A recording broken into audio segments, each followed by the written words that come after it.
उम्मीद करता हूँ आप लोग अच्छे होंगे, स्वस्थ होंगे।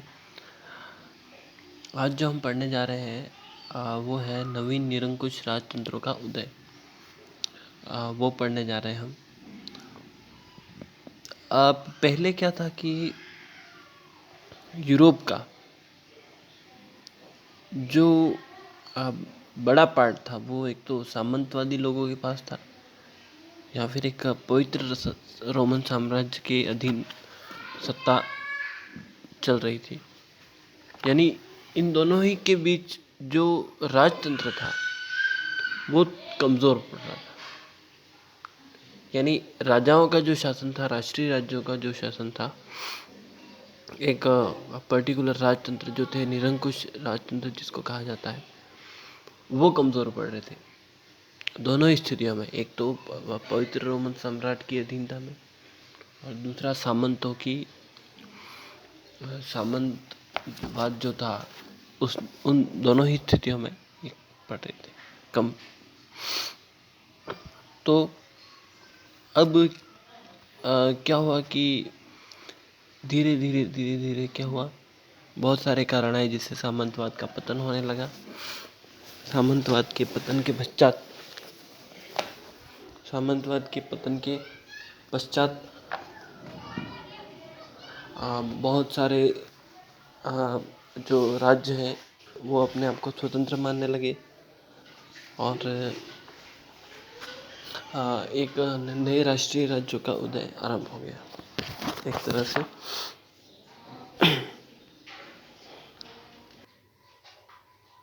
अब इनके उदय के बहुत सारे कारण थे, जैसे ब्लैक डेथ, जैसा कि बहुत बड़ी महामारी हुई थी। उसके बाद शतवर्षीय युद्ध में सामंतों की कमी हो जाना और बंदूक और बारूद का जो आविष्कार है वो भी राजाओं के लिए काफ़ी लाभदायक सिद्ध हुआ। इसके अलावा जो वाणिज्यिक क्रांति है इसने एक बहुत क्रांतिकारी भूमिका निभाई। तो निरंकुश राजतंत्रों का उदय हुआ। अब इनकी जो विशेषता थी वो क्या क्या थी? निरंकुश राजतंत्र की पहली विशेषता थी कि राज्यों में जो था वो, जैसा कि इसके नाम से स्पष्ट है कि राजा की शक्ति सर्वोपरि होती थी। इसमें न सामंतों की चलती थी न प्रजा की चलती थी। उस राजा पर किसी का कोई भी अंकुश नहीं था, कोई भी कंट्रोल नहीं था। मतलब उसकी जो इच्छा है वही कानून होती थी। संधियों का जो संधि करने वाला सर्वोच्च न्यायविद भी वही होता था और उसके खिलाफ कोई बोल भी नहीं सकता था क्योंकि राजा राज्य के कानूनों से भी ऊपर था। इसके बाद निरंकुश राज्य तंत्र की दूसरी विशेषता क्या थी? उनकी सैन्य शक्ति। अब वो क्योंकि अपने सामंतों के सैनिक दस्तों पर निर्भर नहीं थे, इसलिए वे उनकी अपनी स्थायी सेना आ गई। अब स्थायी सेनाएं तो इसमें भी प्रशिक्षण उनको दिया जाता था, ट्रेनिंग दी जाती थी सैनिकों को, जब शांति होती थी तब भी और जब युद्ध होता था तब। राजा ये कोशिश करता रहता था कि सेना की वृद्धि हो, स्थायी सेना की। इसके बाद प्रजा को किसी भी तरह के मौलिक अधिकार इस सिस्टम में प्राप्त नहीं थे। राजा जो कहता वो सर्वोपरि था क्योंकि वो राजा था और प्रजा की बात नहीं मानी जाती थी। अक्सर प्रजा को किसी भी प्रकार का कोई भी अधिकार नहीं था। और इसके बाद सामंतों की शक्ति का पतन हो गया, ये तो हमने पढ़ा ही है। सामंत धीरे धीरे कमजोर होते गए, राजा धीरे धीरे मजबूत होते गए। इसके बाद ये क्या करते थे कि कमजोर लोगों को सामंत बना देते ताकि वो उनके प्रति निष्ठावान रहे। इसके बाद निरंकुश राजतंत्र की एक और विशेषता क्या है? नियमित और स्थायी नौकरशाही।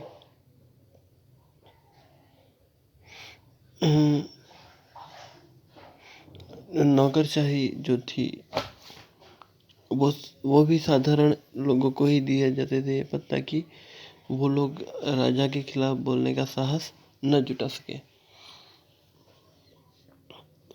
इस प्रकार ये कुछ निरंकुश राजतंत्रों की जो विशेषताएं हैं। इनके अलावा ये राजतंत्र थोड़े से अलग इस मैटर में थे कि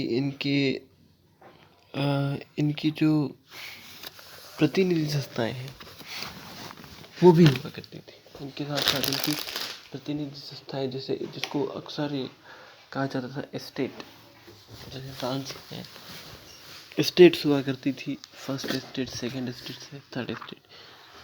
तो इसी प्रकार स्टेट्स हुआ करती थी जो कि उस पर्टिकुलर वर्ग का प्रतिनिधित्व करती थी।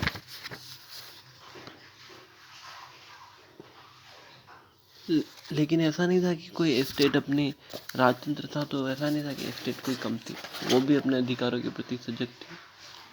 और जो राजतंत्र थे उनको इनसे अक्सर संघर्ष करना पड़ता था। अब इनके उदय के कारण क्या क्या है? एक तो पहला है व्यापारी वर्ग की भूमिका।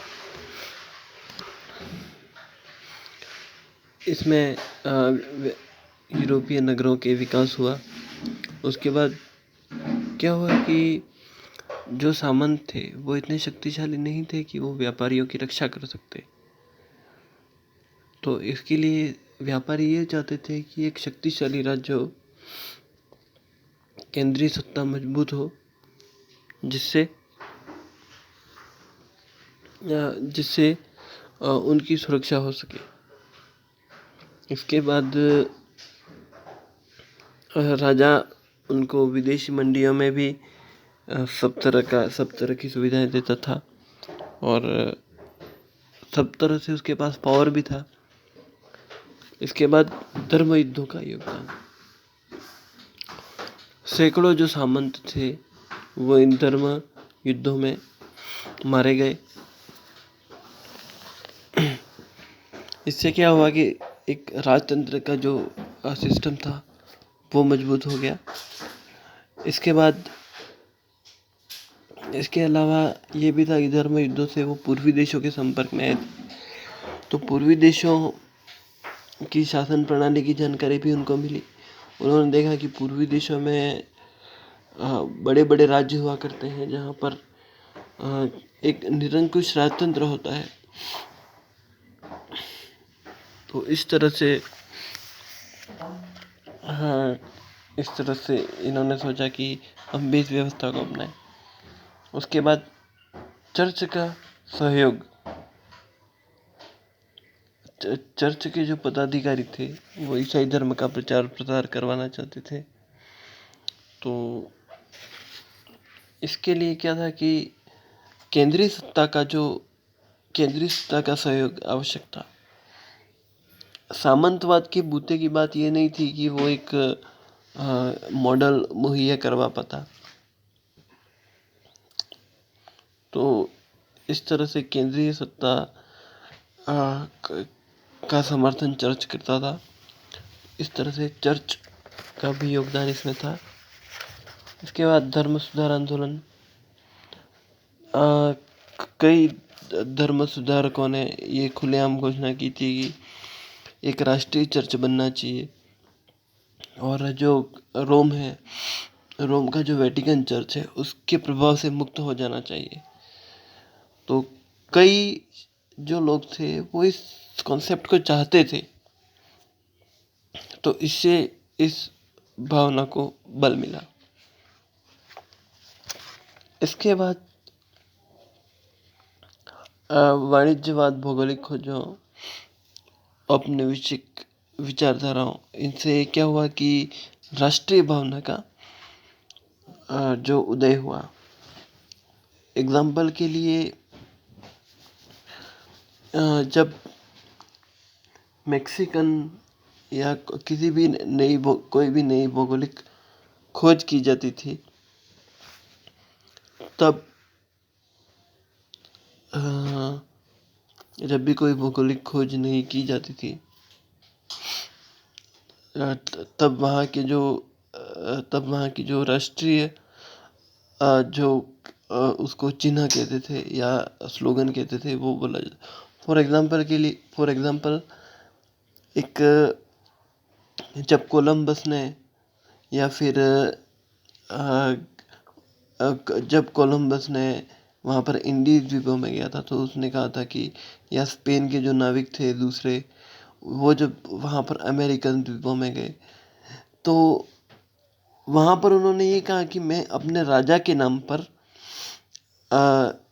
नाम पर इस भूमि पर दावा करता हूँ। यानी ये एक राष्ट्रीय भावना थी। चाहता तो वो भी अपना साम्राज्य बना सकता था, लेकिन व्यवहार में भले वो उसका साम्राज्य था, लेकिन एक राष्ट्रीय भावना का उदय हुआ, प्लस हमारा राष्ट्र अधिक से अधिक उन्नति करे, ऐसी लोगों में भावना थी। जैसे इंग्लैंड में ये भावना थी कि इंग्लैंड अधिक से अधिक उन्नति करे, स्पेन में ये भावना थी। तो इसके लिए केंद्रीय सत्ता का होना जरूरी था। सामंतवाद इसको सपोर्ट नहीं कर सकता था। इसके बाद राजाओं की देवी उत्पत्ति का जो सिद्धांत है, कि इस सिद्धांत के समर्थकों में ये था कि जो राजा होता है वो ईश्वर का पृथ्वी पर प्रतिनिधि होता है। यानी एक राजा को, हर कोई राजा नहीं हो सकता है, एक राजा को ईश्वर ने कुछ गुण दिए होते हैं, एक अथॉरिटी दी होती है कि वो पृथ्वी के लोगों पर शासन करे। इंडियन जो कॉन्सेप्ट है उसमें इसको कहा जाता है राजदंड। यानी जो राज्य करने का जो पावर है, राज्य करने की जो अथॉरिटी है, वो एक राजा के पास ही होती है, वो हर किसी के पास नहीं होती है। तो ये जो सिद्धांत है वो भी चलता था, तो इसने भी राजतंत्रों को काफ़ी सपोर्ट किया। इसके बाद पुनर्जागरणकालीन जो लेखक थे, जैसे मैकियावेली थे, उन्होंने अपने प्रिंस में एक राजकुमार, द प्रिंस जो मैकियावेली किताब है, उसमें एक राजकुमार को सिखाया है कि किस तरह से एक एक अच्छे निरंकुश राजा को बनना चाहिए। यहाँ तक कि उसने ये भी कहा है कि अगर राजा बनने के लिए किसी को किसी हत्या करने की ज़रूरत पड़े या किसी पर अत्याचार करने की ज़रूरत पड़े तो वो भी उचित है। इसके बाद जेम्स हॉब्स ने भी अपनी जो पुस्तक लेवियर था उसने उसमें लिखा है। इसके बाद ये सभी लगभग लेखक ये मानते थे कि एक संप्रभु सोवरेन, जिसको कहा जाता है अंग्रेजी में, इसके लिए सोवरेन वर्ड है, तो एक संप्रभु राजा को अब ऊपर के सभी नियंत्रणों से मुक्त होना चाहिए, तभी वो अच्छे से निर्णय ले सकता है, वरना वो नहीं ले सकता है।